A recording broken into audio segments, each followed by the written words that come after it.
Hello, asterisk. The sun beat down on Falcon Ridge Military Base as soldiers gathered on the training ground, buzzing with excitement. Today wasn't a normal drill day. Hollywood icon and martial arts master Steven Seagal was visiting to demonstrate real close combat techniques. Many had grown up watching his movies. Others doubted how much of his skill was real. Either way, the base hadn't been this loud in months. Seagal stepped onto the mat in his usual calm, measured way.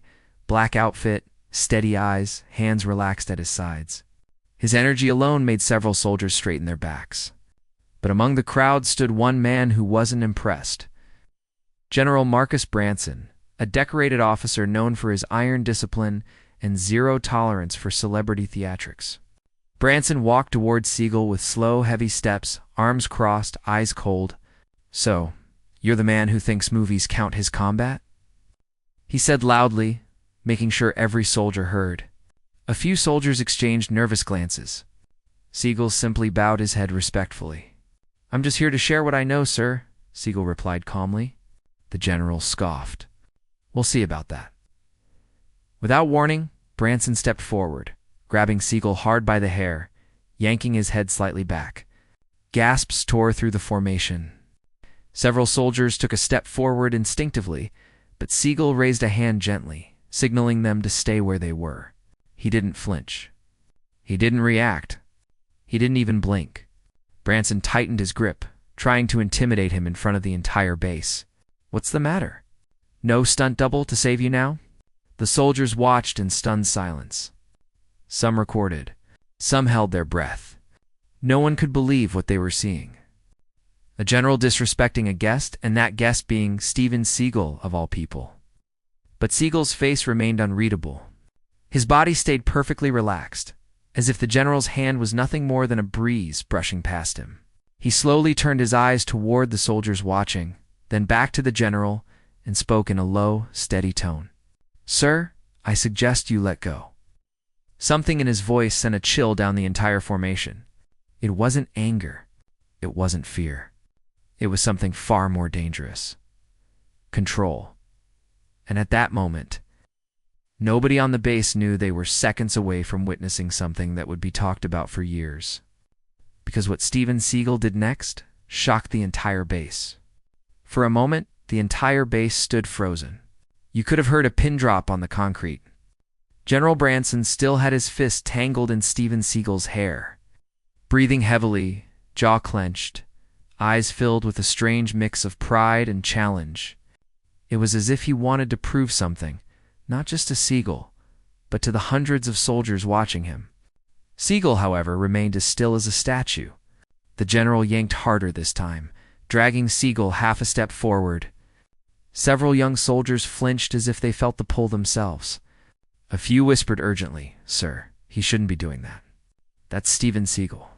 What is the general thinking? He's going to get himself killed." But Seagal didn't move. Not a twitch. His breathing didn't change. His eyes didn't waver. It was almost unnatural how calm he stayed. Like a deep lake, with no ripples on the surface. The general laughed sharply, frustrated that Seagal refused to react. "Oh, come on." Branson growled. "Where's the tough guy now? Where's the action hero?" He leaned closer, sneering into Seagal's face. "Are you telling me all your fancy moves only work on screen?" Seagal's lips barely parted. "Sir, this isn't necessary." Branson scoffed again, louder this time, making sure the soldiers heard him. "You see that?" he shouted, turning toward the audience. "This is what happens when Hollywood walks into a real military base." Soldiers exchanged uneasy looks. Some nodded in sympathy toward Seagal. Others shook their heads in disbelief at the general's behavior. A few continued filming, sensing this moment would explode online the moment they uploaded it. But deep down, everyone shared the same fear. If Seagal decided to respond, the general wouldn't stand a chance. Branson stepped even closer, his voice dropping to a cold murmur only Seagal could hear. "You going to defend yourself? Or are you just going to stand there, huh? Show these boys what you really are." Seagal's jaw tensed, just slightly, barely noticeable unless you were staring at him. His hands remained loose at his sides, but the soldiers watching sensed something shifting. A faint pressure in the air, a quiet edge slipping into the atmosphere. Seagal spoke softly. "Let go before something happens that you will regret." But the general misinterpreted the warning as weakness. With a sudden jerk, he tried to shove Seagal backward by the hair, a move meant to humiliate him in front of everyone. Seagal didn't budge. It was like trying to push a mountain. The soldiers gasped. A few couldn't help whispering, "Did you see that?" He didn't even move. General starting to look stupid. The general's face wrinkled with embarrassment. His grip tightened even more. "You think you're better than me?" He snapped. "You think you're some kind of untouchable legend?" Seagal lowered his voice even further. "I think you're having a bad day, sir. That's what I think." The calmness in his tone only made Branson angrier. "No, Seagal. I'm teaching you a lesson." He let go of Seagal's hair only to shove him in the chest hard. Seagal slid half a step back, not because of the force, but because he allowed it. His eyes stayed locked on the general, steady and unbroken. The entire formation instinctively stepped back, creating space between the two men. The tension felt physical now, thick, suffocating, electric. A young private whispered, "He's going to snap. Seagal's going to end him." Another shook his head. "No, he's controlling himself. That's even scarier." Branson shouted to the crowd again. "Look at him. He's not even man enough to defend himself." Seagal finally lifted his chin slightly, the faintest sign of resolve appearing in his eyes. "This is a demonstration day, General, not a fight. I came here to teach, not hurt anyone." "Hurt anyone?" Branson barked, laughing mockingly. "Try and hurt me. Go on. Show me something real." Seagal inhaled deeply, his expression changing, not into anger, not into aggression, but into something colder, something focused. His stance shifted half an inch, but the soldiers felt it like a thunderclap. A murmur rippled across the field. They all knew it when Steven Seagal changed his stance even slightly.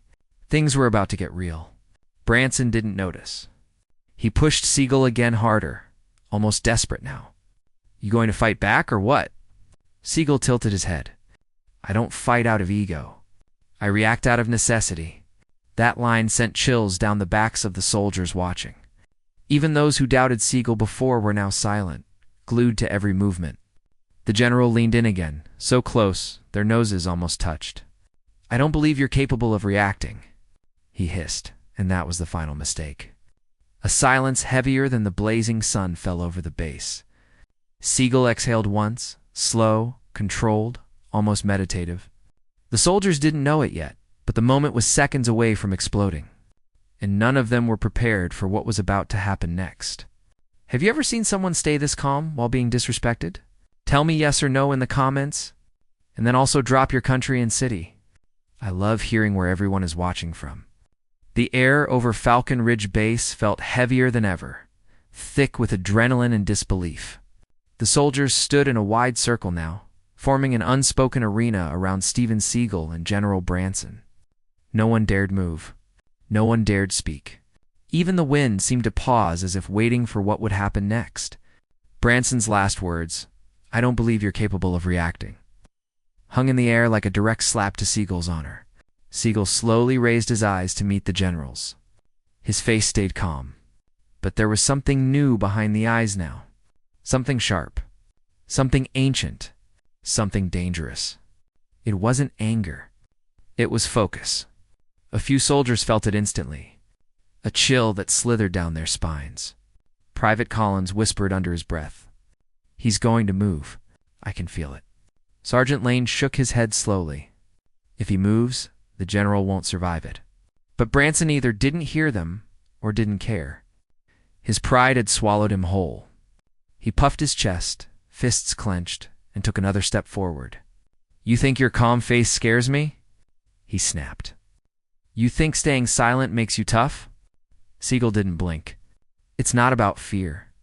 It's about restraint, sir." Branson scoffed loudly, turning to the crowd again. "You hear that restraint? That's what Hollywood calls being afraid," soldiers murmured anxiously. Some eyes shifted away, unable to watch the humiliation. Others recorded nervously, hands trembling. The disrespect was becoming unbearable. Branson shoved Seagal in the shoulder and hard. Seagal moved half an inch. Nothing more. His body absorbed the push like a tree trunk absorbing wind. Slowly, he rolled his shoulder back into position. The general shoved him again and again. Each push more forceful, more emotional, more desperate than the last. "Fight back," Branson roared. "Show them who you are." Seagal's voice finally broke the silence. "I don't hit unprovoked, and I don't stop until I get a reaction," Branson snarled. Then he made his worst move yet. He grabbed Seagal by the collar, yanking him close, so close their breath mixed. The soldiers gasped in unison. Even those who doubted Steven Seagal felt a sense of dread crash over them. A colonel stepped forward as if to intervene, but another officer grabbed his arm. "Wait," he whispered. This is Seagal we're talking about. He knows what he's doing." But even he didn't sound fully convinced. Branson twisted Seagal's collar tighter, his face only inches away. "You're not leaving this mat until you prove something," he hissed. Seagal's voice dropped to a whisper.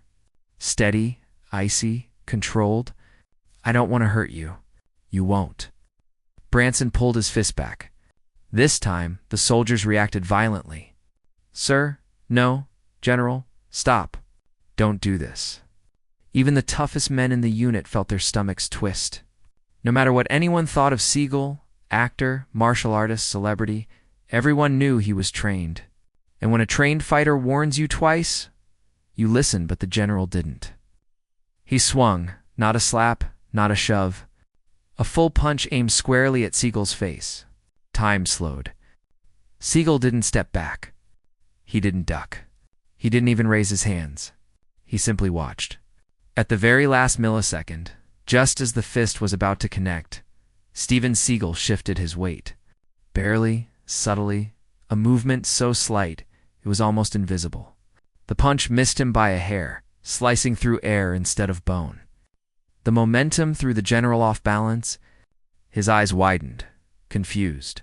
How did he miss at point-blank range? Seagal whispered, "You should stop." But Branson, fueled by humiliation and ego, roared and swung again. Harder, faster, wilder.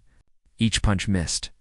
Not because Seagal retreated, but because Seagal moved with microscopic, precise angles, the way only someone who has mastered his art could. Soldiers watched with open mouths. What is he doing? He's not even retaliating. He's just letting the general exhaust himself. Branson growled in frustration, sweat forming at his temples. "Stand still and fight." Seagal looked at him calmly. "I am standing still, sir." That line hit the base like thunder. The general's swings became sloppy, desperate. His breath grew ragged.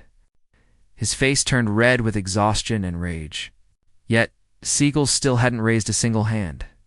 Just as Seagal warned the general was about to regret everything because one more reckless move, one more dangerous attempt, one more line crossed, and Steven Seagal would have no choice but to react. And when a man like Seagal reacts, no force on that base could stop what would follow. If you were standing there watching all this, would you step in or let Steven Seagal handle it? Tell me in the comments. General Branson's breaths were now ragged and uneven, each one harsher than the last. Sweat dripped down his forehead, trailing a shaky line along his jaw. His fists trembled, not from fear, but from the exhaustion of repeatedly striking nothing but air. Because Steven Seagal hadn't just avoided the hits, he had erased them from reality. Every punch that should have landed didn't. Every strike meant to embarrass him missed by a fraction. Every attempt to assert dominance dissolved before it even began. To the soldiers watching, it didn't feel like a fight. It felt like witnessing a man punch smoke. Private Collins whispered, "This isn't normal." "He's not dodging. He's predicting." Sergeant Lane nodded slowly, eyes wide. "This is mastery. Pure, terrifying mastery." General Branson, dizzy with humiliation, sucked in a harsh breath. "You think you're better than me?" He spat, wiping sweat from his face. Seagal's answer was almost disappointing in its calmness. "No, I think you're tired." That sentence cracked something inside the general. With a furious roar, he lunged, Not with a punch this time, but with both arms outstretched, trying to wrap Seagal into a tackle. It was a reckless, dangerous move, one fueled by ego instead of strategy. Soldiers flinched. Some stepped back. Others shouted warnings. "General, stop." "Sir, that's enough. Don't do it." But Branson had crossed the point of no return. He launched forward, intending to take Seagal to the ground. And that is when Steven Seagal finally reacted. Not aggressively, not violently, not with the fury that many expected, but with precision. Seagal shifted his right foot half an inch backward, turned his hips, and redirected the general's weight with a single fluid motion. No struggle, no resistance. It was effortless. Branson's momentum betrayed him. His body turned sideways. His balance ripped from under him. His arms spiraled uncontrollably until he slammed onto the mat with a loud, echoing thud that shook the entire training hall. Gasps exploded through the crowd. "Oh my God, did you see that?" He barely touched him. That was insane. But Seagal wasn't done. The general, stunned and winded, attempted to rise. Instinctively, he reached for Steven's leg in a desperate attempt to regain control. It was the kind of move a man makes when he refuses to accept defeat. Seagal stepped aside calmly, then placed one hand on the general's shoulder. Not to strike, not to pin, to stop him. "Sir," Seagal said quietly, "don't get up." But Branson, stubborn, prideful, burning with embarrassment, pushed himself up anyway, teeth gritted. "Don't you tell me what to do." He lunged again, grabbing Seagal's wrist. The moment his fingers closed around it, the fight ended. Seagal twisted his hand in a subtle surgical motion, Aikido wrist control, and the general's knees buckled instantly. A shock of pain shot up Branson's arm, forcing his other hand to the floor. He gasped, his face twisted, his body folded. Seagal applied just enough pressure to immobilize, not injure. The general couldn't move, couldn't speak, could barely breathe. Every soldier watching went silent. Even the air stopped. This wasn't an attack. It wasn't a beatdown. It was the quiet, controlled dominance of a man who had restrained himself for far too long. Seagal leaned down slightly, his voice low enough for the general alone to hear. "I warned you twice." Branson's face flushed with pain and shame. "Let go," he choked. Seagal didn't. Not yet. His eyes hardened just for a moment. "You disrespected me. You disrespected your men. And you nearly forced me to hurt you." Branson winced, unable to respond. Seagal continued, "This isn't a movie. This is real, and people don't bounce back from real." The general's eyes finally softened. His resistance melted into acceptance. Only then, when the message was understood, did Seagal release him. Branson collapsed onto the mat, clutching his wrist, gasping for air. Not broken, not injured, just humbled. The soldiers stood in stunned silence before the room erupted into whispers. He controlled him like a child.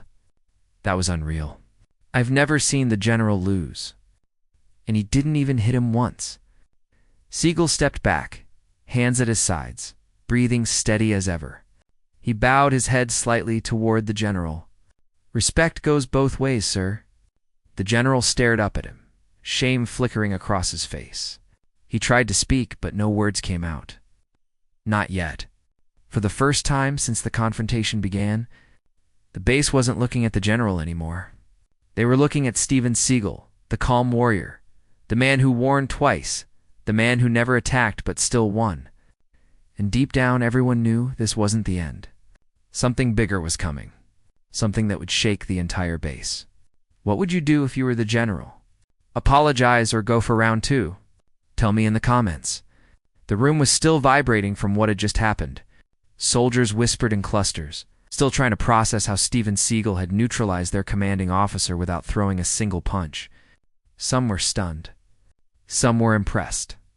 Many were afraid not of Seagal, but of what the general might do next. General Branson pushed himself to his feet, breathing hard, humiliated beyond measure. His uniform was wrinkled, hair disheveled, pride shattered. For a man who ruled his base with iron discipline, the fall wasn't just physical. It was personal. He brushed the dust off his sleeves, His jaw clenched so tight a vein bulged on the side of his neck. "Everyone, back to your positions," he barked. But nobody moved. The soldiers weren't defying him. They were frozen. Nobody wanted to turn away from the tension building between the general and the martial arts master who had just humbled him. Seagal stood still, hands at his sides, face calm as a monk, not gloating, not intimidating, not even triumphant, just present, watching, waiting. The general took one shaky step toward him. "You made a fool out of me in front of my men," he said through gritted teeth. Seagal didn't respond. His silence was louder than any insult could have been. "You think this is over?" Branson growled. A low murmur rippled through the soldiers. Private Collins whispered, "Sir, please don't push him again," Sergeant Lane added under his breath. "The man just saved you from yourself." But the general wasn't listening to anyone, not his men. Not reason, not even his own shaking hands. He pointed a finger at Seagal. "I want a real demonstration," he demanded. "No tricks, no dodging like some circus show. A real fight?" Seagal slowly blinked. A long, patient blink, like a teacher dealing with a stubborn child. Then he spoke. "Sir, I am not here to fight you. That wasn't a request." The general snapped. "Then you're making a mistake," Seagal replied softly. The general's chest rose and fell with anger. "Show me what you really are." Seagal glanced around the room.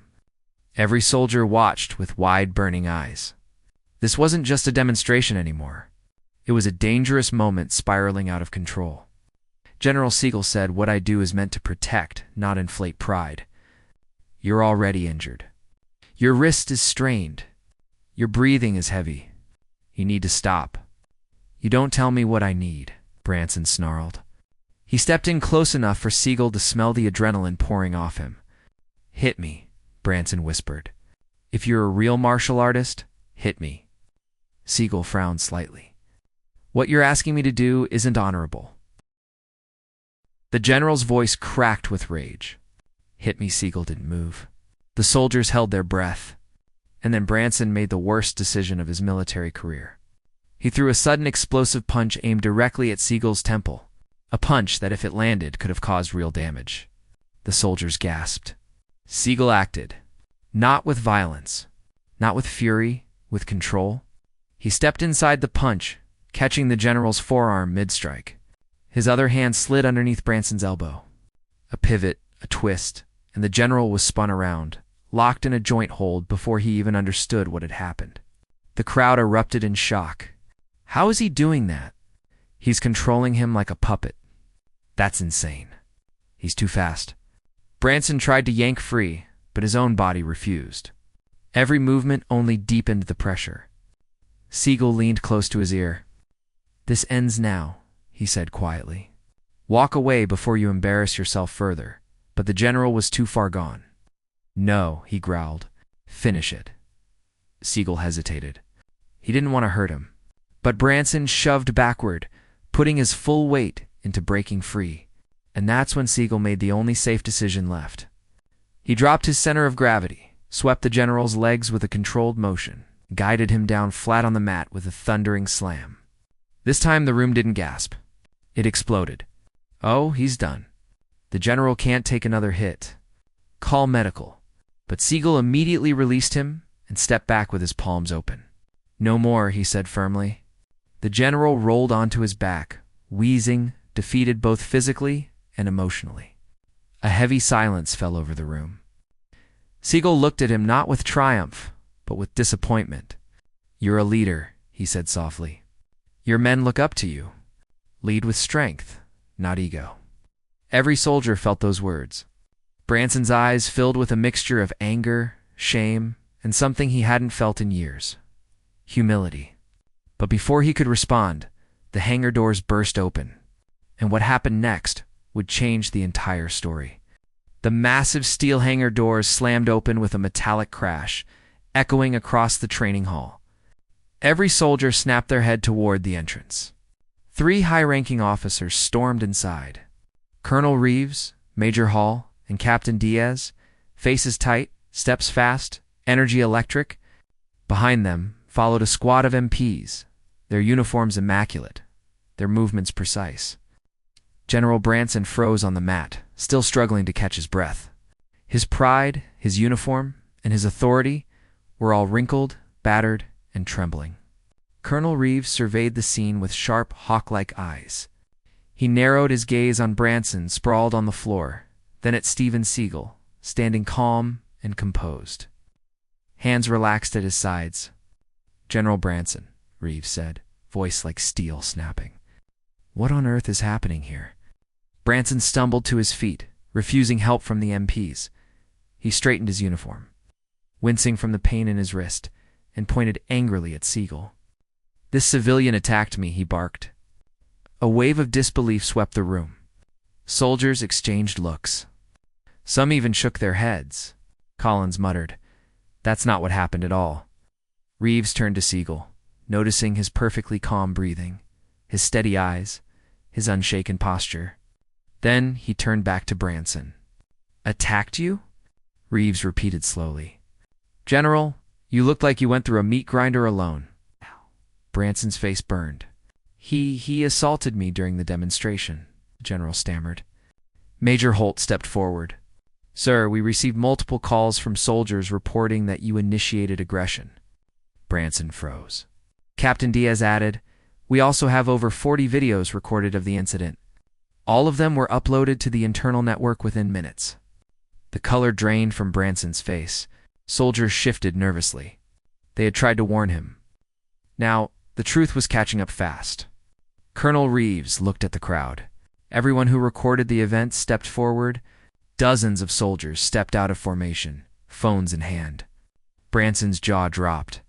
You all recorded me?" Sergeant Lane answered firmly. "Sir, with respect, we recorded the truth." A hush fell. The general was alone now. No rank, no authority, no intimidation could save him. Reeves turned to Seagal. "Mr. Seagal, is this accurate? Did the general initiate the physical altercation?" Seagal bowed his head slightly. "I came to teach," he said calmly, "not to fight." Reeves waited. Seagal continued. "He grabbed me first. He attacked first. He insisted on escalating. I defended myself and ensured no one was harmed." Reeves studied him for a long moment, then nodded. "I believe you." Branson snapped. "You believe him over me?" Reeves answered without hesitation. "Yes, because he is calm, uninjured, and collected, and you are not." The room tensed. Branson took a shaky step forward. "You're siding with a movie star." Reeves cut him off. "Steven Seagal is not just a movie star." Every soldier in the hangar perked up. Reeves' continued, voice rising. "He is a recognized martial arts master. He has trained law enforcement, military units, special forces around the world. He holds black belts in multiple disciplines. He has served as a consultant for elite units." Branson stared stunned, and Reeves added, decided to challenge him like a barbler. The general swallowed hard. Reeves turned to Seagal. "Sir, we deeply apologize for your experience. This base invited you as an honored guest and instructor." Seagal inclined his head, accepting the apology with grace. Branson, however, was collapsing inward. His eyes darted around, searching for loyalty among the soldiers who once feared him, but they looked away. Respect is fragile, and he had shattered his MPs, approached quietly. "General Branson," Reeves said, "you're being relieved of command pending investigation for misconduct, abuse of authority, and endangering personnel." The room erupted, not loudly, but with whispers of disbelief. Branson's face twisted. "You can't do this. I'm the general. This is my base." Reeves stepped aside. "No, this base belongs to the United States Armed Forces, and today you failed them." Two MPs gently took hold of Branson's arms. For the first time in his career, Branson looked small, powerless. He turned to Seagal. "This is your fault," he hissed. Seagal looked at him with calm pity. "No, General, this was your choice." Branson was escorted out slowly, shame trailing behind him like a shadow. The hangar was silent. Then Colonel Reeves faced the soldiers. "Let this be a lesson," he said. "Strength isn't measured by rank or fists. It is measured by discipline, respect, and humility. He turned towards Seagal. "Sir, if you are willing, the base would still like you to continue the demonstration." The entire hall waited for Seagal's answer. He looked around at the soldiers, the ones who stood up for truth, the ones who witnessed the fall of arrogance, the ones who now looked at him with pure admiration. Seagal smiled faintly. "Of course," he said. "Let's begin." The hangar erupted into applause, cheers, and relief, but none louder. Then the silence left behind by a fallen general. The footage from Falcon Ridge military base spread like wildfire. Within hours, every social media platform was buzzing with videos and clips of Steven Seagal calmly disarming, redirecting, and ultimately humbling General Branson. Soldiers' reactions, whispers of awe, and Seagal's quiet dominance became the talk of the internet. "Did you see this?" A soldier in a distant state messaged his friend. "No way. The general got taken down by Steven Seagal. I can't believe he didn't even fight back aggressively. That was insane." News outlets caught wind of the event almost immediately. Headlines screamed, "Martial arts legend humiliates general in stunning base demonstration." Steven Seagal shows how discipline beats ego. Hollywood star silences military base with calm power. The video went viral globally, racking up millions of views in hours. Memes popped up overnight. GIFs of the precise wrist twist, the controlled throw, and the general's shocked face circulated endlessly. Comments poured in from viewers in New York, London, Manila, Sydney, Lagos. People from every corner of the world were drawn to the story. Everyone was talking about restraint, respect, and the power of staying calm under pressure. Meanwhile, back at Falcon Ridge, the base was still buzzing. Soldiers replayed the clips, analyzed Seagal's movements, and debated the lessons he had taught, not just about martial arts, but about leadership. Colonel Reeves addressed the base in the aftermath. "Today, we witnessed something far more important than a demonstration. We saw humility, mastery, and self-control. Remember this: respect is earned, not demanded." Seagal, as always, remained humble. He didn't boast. He didn't gloat. After the chaos, he gathered the soldiers around and spoke. "Strength isn't about punching harder, throwing faster, or dominating someone physically. True strength is measured by restraint, by patience, by controlling yourself, even when others push you to act recklessly." The soldiers listened intently. Some wiped sweat from their brows. Others shook their heads in disbelief. They understood that this was not just a martial arts lesson. It was a life lesson. Even the general, now facing investigation, had to admit privately that he had underestimated Seagal. He had let ego, pride, and impatience make him look foolish. And he had learned painfully that respect is not optional. It is essential. Online, the story continued to spread. Social media users shared their own experiences of dealing with disrespect, challenging authority, or handling tense situations. People drew inspiration from Seagal's calm, measured approach and the lesson that true power is silent but undeniable. Within a few days, major news outlets had featured the story internationally. The general public applauded Seagal's composure, his discipline, and his unwavering integrity. Millions wrote comments like, "This is how real strength looks. Respect isn't about fear. It's about control. Everyone needs to watch this." Incredible. The base itself became famous overnight. Military analysts, martial artists, and civilians alike discussed the incident, debating every angle of the confrontation. And for Seagal, it wasn't about fame. It was about demonstrating a simple truth. Humility, discipline, and integrity matter more than brute force or rank. As he left Falcon Ridge, soldiers lined up to shake his hand, patting him on the back, expressing admiration and gratitude. Cameras flashed, phones buzzed, and the internet continued to explode with the story. Before stepping onto his vehicle, Seagal looked back at the hangar, the base, the men and women who had witnessed the lesson firsthand. With a calm smile, he said softly, "Remember, strength without respect is meaningless. If you believe respect and integrity are stronger than ego, type honor in the comments." Share this story to inspire someone today and subscribe for more incredible real-life moments like this. And please, subscribe my YouTube channel, Stories by Brooke.